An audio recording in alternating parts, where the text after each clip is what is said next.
Okay, so, hello. This is my survival world again. And as you can see, it's very different. Yes, I upgraded the water supply, power source, whatever you want to refer to it as. But I made it another story tall. So I've doubled the stress output. So now I have seemingly, for now, unlimited stress. And I've moved the seared melter from over there because let me get out of here. Because I've made this over here. This is where I've semi-automated precision mechanisms. So it's basically however kinetic mechanisms I put on that conveyor belt down here. Here, this one. However many kinetic mechanisms I put here, I will get in precision mechanisms. Because I've automated electron tubes. So they'll come up here, and then they'll be split between this deployer and the other deployer. I've fully automated the polished rose quartz in order to accomplish that. And so over here, I have a cycle of it making like the pure nether quartz crystals. So how it works is if I go over here, I have two seeds. Or I put one in. I put one nether quartz in. It milled it into dust, and then I mix it with sand I get from a sediment strainer over in that water. And it turns into 2 quartz crystal seeds. And then that gets ejected over here onto this conveyor. And then that will go in here. Well, first it will be spouted on to grow it. So once it completes 2 cycles of this, once one seed goes around this twice, it will grow once. And once it is fully grown, I have these brass tunnels to filter out the grown ones that will come over here onto this weighted ejector. This weighted ejector will then eject them over here onto this conveyor. And this brass tunnel will then split it back over there so it could be ground up into more seeds, and then one will go over here into this basin for mixing into polished rose quartz. Over here is where I have the charged Certus quartz mixed with the volatile sky solution to make destabilized redstone. This is where charged Certus quartz goes in. This is where uncharged Certus quartz comes out. If I go over here,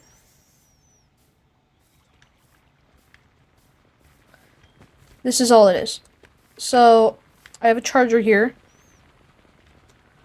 and when they are uncharged from over there, they will be launched over here onto this conveyor. It will then go over here and go into the charger. Once they are charged, they will be exported onto this weighted ejector. Once there is, I'm sure, like 5 charged Certus quartz on this ejector, it will then be launched over here. And then it will be mixed, and then it will come out. And it's an infinite cycle of that forever. That's kind of the same with this over here.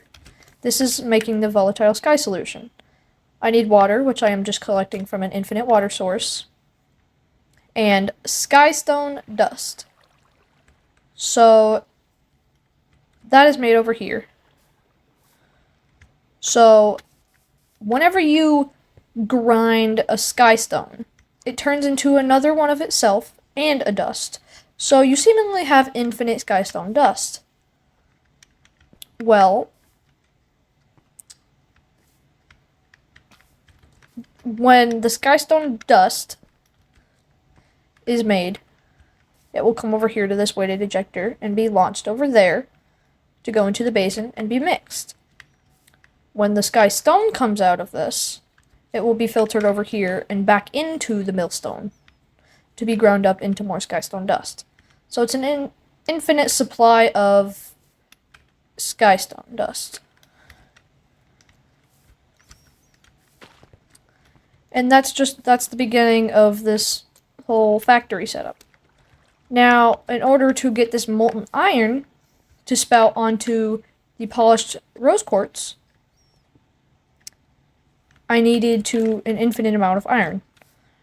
I have that over here. It's being pumped from this thing over here, which is a cobblestone generator, which is then picked up, turned into gravel, washed, and then when gravel is washed, there's a chance of getting flint or iron nuggets. When the iron nuggets are made, they will be put over here into this basin, which will be then compressed into ingots, which will then be exported into the seared melter, which the molten iron is then pumped out and pumped into the spout. At the moment, it doesn't seem like this is... That's because it needs more gravel. So once a little bit more of this gets made, then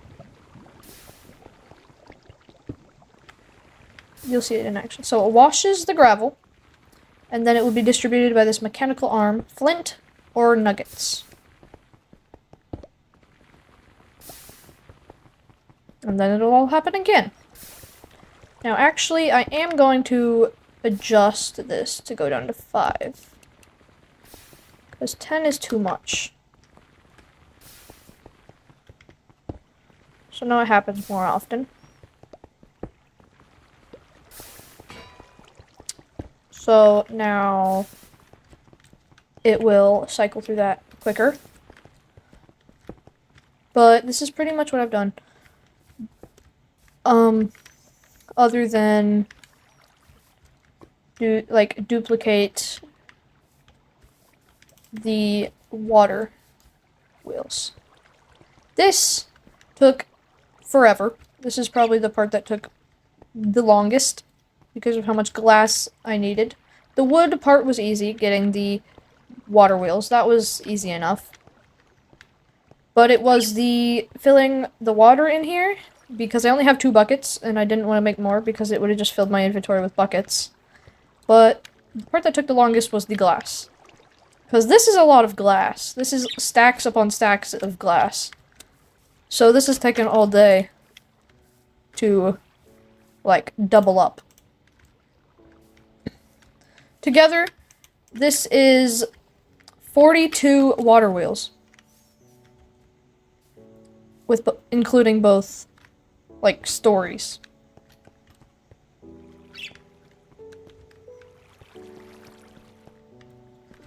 I will eventually continue this path probably over here and into my main area, and instead of this being grass, it'll probably be like polished andesite or something.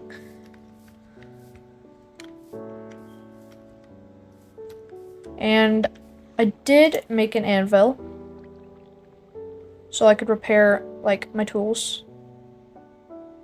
And you see something different about my tools. They each have efficiency 5. I added it to my axe. And yes, I cheated these in. Because this isn't really a survival world. It's just...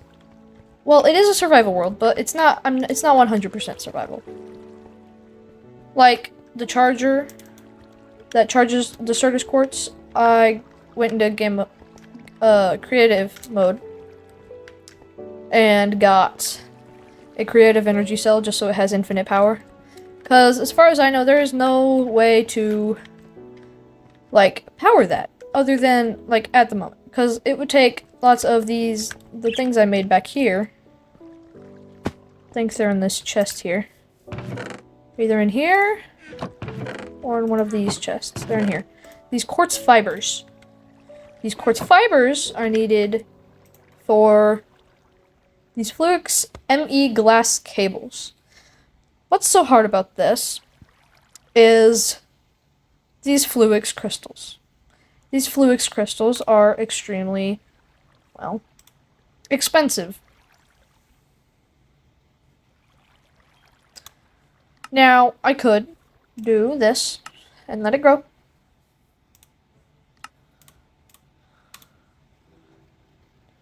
But this takes Fluix dust, which already takes Fluix crystals, which is made by dropping one charged Certus quartz plus another quartz plus a redstone dust. Which, I mean, at this point, since I have a way to charge the Certus quartz, it's a lot easier now. But still, it's just annoying to get. But I will start doing that more, being as now I have a way of charging Certus quartz, and I've also charged all of the Certus quartz I had right here. And I also used to have like a stack and 50 Certus quartz that was uncharged. I threw out a stack of that because it was way too much and I never would have needed it. This much I don't even need. Because like the main thing I'm using this for is the automation of this. And then even then it could just be reused with the charger over there.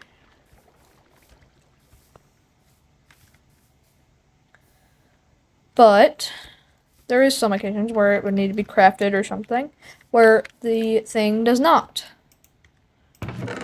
Where the uncharged Certus quartz does not come out. But I am actually going to create some Fluix crystals. Well, some Fluix crystal seeds. I'm going to create some Fluix crystal seeds. Because I will probably try to automate this. Now, I don't know. The only way I would have to make another automation of nether quartz, and it would have to be pure, being as I currently have no way of like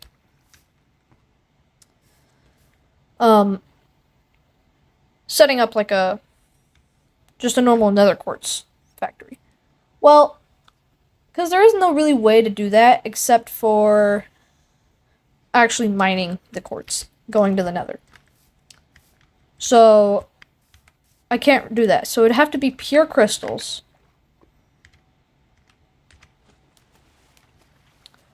So it'd have to be pure crystals, which would make that a lot harder. So I'm going to have to do like the thing I did over here while automating the pure nether quartz crystals. I would upgrade it from this. It would have 4 spouts, so it's quicker. But then it would do that, it would grow those, and it would also grow the Certus quartz. And mix them together. It would mix the Certus quartz, redstone, a little bit of water, and nether quartz. Which, the water part's easy, because I can just pump out from a infinite water source.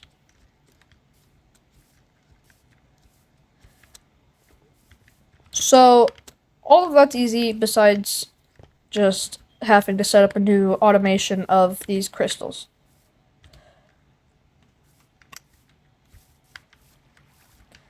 And then I would need to mix them together to get Fluix crystals. And then, well, I would get Fluix crystals. And then I would probably make Fluix crystal seeds. And then do what I'm doing over there with the automation and just have infinite amounts of Fluix crystal. Like how I'm automating the pure nether quartz.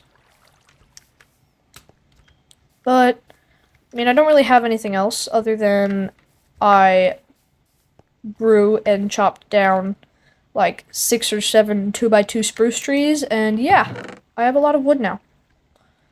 because I still can't figure out how to get an automated tree farm. Because, well, it would be a lot easier if the mechanical harvester would replant saplings after, like, afterwards the tree was chopped. So, I don't really have a way of automating that without a phytogenic insulator, I think is what it's called. It's in here. If I search phytogenic insulator. I get this. Yes.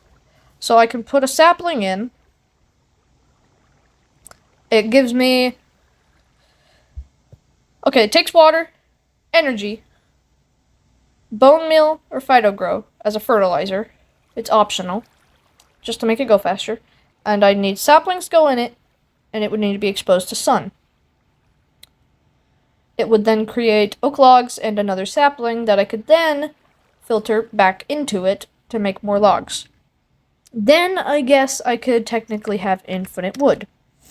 Only problem is getting the phytogenic insulator, which is pretty hard, being as I need this Invar machine, meaning I need these inductive mechanisms, which I will apparently do next chapter of the quests, which I have now automated the precision mechanisms, and I am about to actually finish chapter 2. So once I do get into chapter 3 and actually automate inductive mechanisms,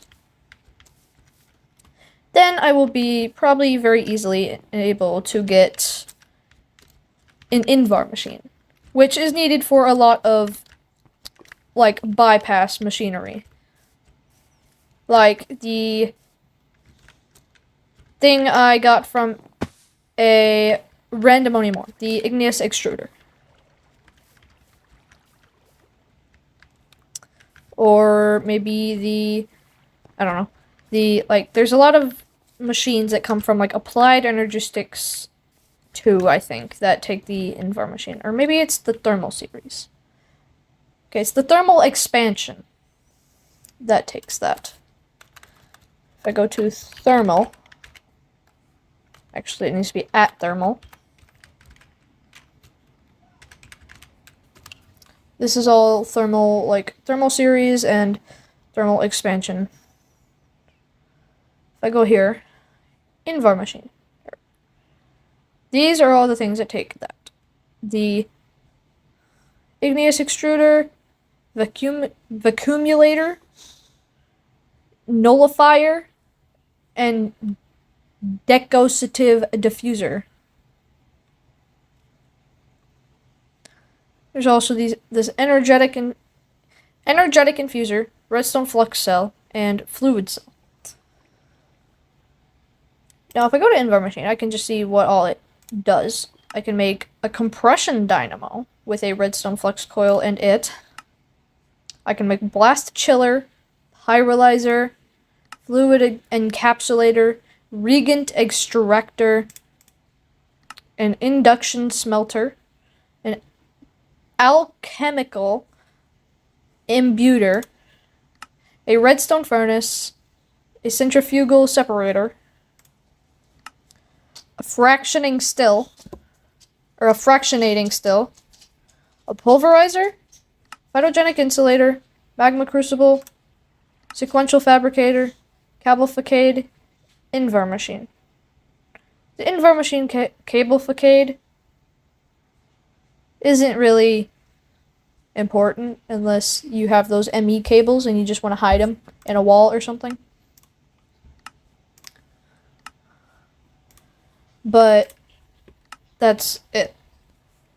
And then, of course, there's all these other explosives, types of explosive. There's the Inferno explosive, which just sets things on fire. The best explosive I found here was probably the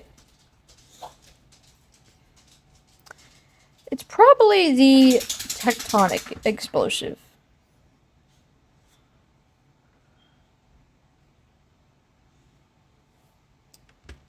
But I don't really have anything else to show. So, goodbye. I'll see you next time.